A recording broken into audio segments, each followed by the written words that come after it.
खुलुमबाय आंनि मुलुगनां बड' निउस चेनेल साफ्रोमबो नायगिरि बिथांमोननिसिम गोजोन फुंबिलिनि बयनिसिमबो गाहाम हामलायनाय जासिहरनाय जाबाय। आसा खालामो नोंथांमोनहा गासै मोजाङै दं। बे समाव आं नोंथांमोननि सिगाङाव फुंबिलिनि मोननैसो खौरां लाना फैलायबाय।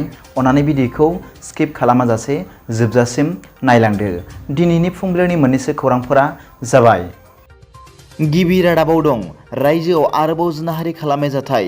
मिथिनो मोननाय बादिब्ला क'क्राझार जिल्लानि गसाइगावआव लाजिथाव जाथायनि सोरगिदिं दुंहाव थासारिया आरोबाव दोलोआरि जिनाहारि खालामनाय जाथाया सोराङाव फैदों।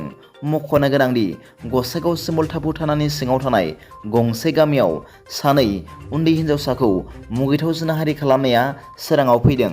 बे जिनाहारि खालामग्रा दुथांफोरखौ गुकुलखाथा गामिनि नरेश साहा 50 बोसोर बैसोनि अनिल साहा आरो अक्षय साहा होनानै आमसुनि लोगो आफादगिरि रफिकुल इस्लामआ मिथिहोदों। आरोबाव आमसुनि लोगो आफादगिरि रफिकुल इस्लामआ फोरमायनाय बादिब्ला हिन्जावसाफोरा 7 बोसोर आरो 9 बोसोरनि होननानै मिथिहोदों। बे जिनाहारि खालामग्रा साथाम दायनिगिरि दुथांफोरखौ सिमलटापु पुलिस बिफाना हमबाय होना मिथिहोबावदों आमसुनि लोगो आफादगिरिया। नैथि रादाबाव दं बिटिआर हालामाव सोमजिदों अन्थाइ आरो बालानि गेदेर सिन्डिकेट।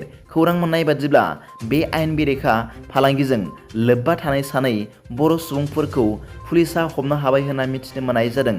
बे आयेन बेरेखा फालांगिजों लोब्बा थानाय सानै बर' सुबुंफोरा जाबाय आकाश बसुमतारी आरो रबिट्राम बर' होनना मिथिनो मोननाय जादों।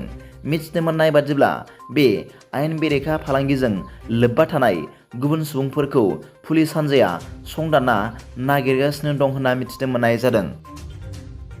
थामथि रादाबाव दं मैया आसामनि डिब्रुगड़ जिल्लायाव आलफानि मुं लानानै रां दाबिग्रा सासे सुबुंखौ पुलिसा हमनो हादों होनना मिथिनो मोन्दों।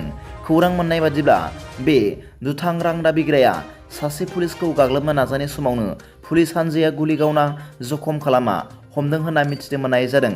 बेजों लोगोसे सासे आइजोखौबो पुलिस हान्जाया डिब्रुगड़ इउनिभार्सिटिनि साखाथियाव हमनो मोन्दों होनना मिथिनो मोननाय जादों।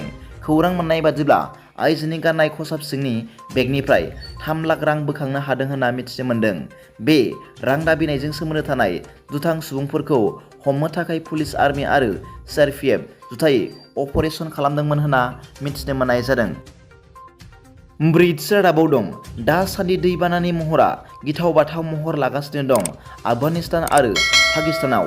खौरां मोननाय बादिब्ला आफगानिस्तानाव दासिमाव दैबानाजों थैनाय सुबुंनि अनजिमाया 31 जन जाबाय।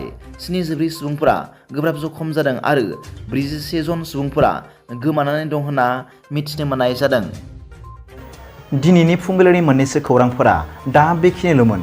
भिडिअखौ मोजां मोनदोंब्ला आंनि बे मुलुगनां बड' निउस चेनेलखौ अन्नानै साबस्क्राइब खालाम आरो बेल आइकनआवबो थुनानै ला, जाहाथे आं गोदान निउस आपडेट लानानै फैब्ला नोंथांनियाव सिगांग्रो नटिफिकेसन सौहैयो। दा बेलासिनि रादाबाव नोंथांमोनखौ आंनि बे चेनेलाव गासैखौबो बरायहरनाय जाबाय। गोजोन्थों। एसेनोसै। जै बर' हारिनि जै।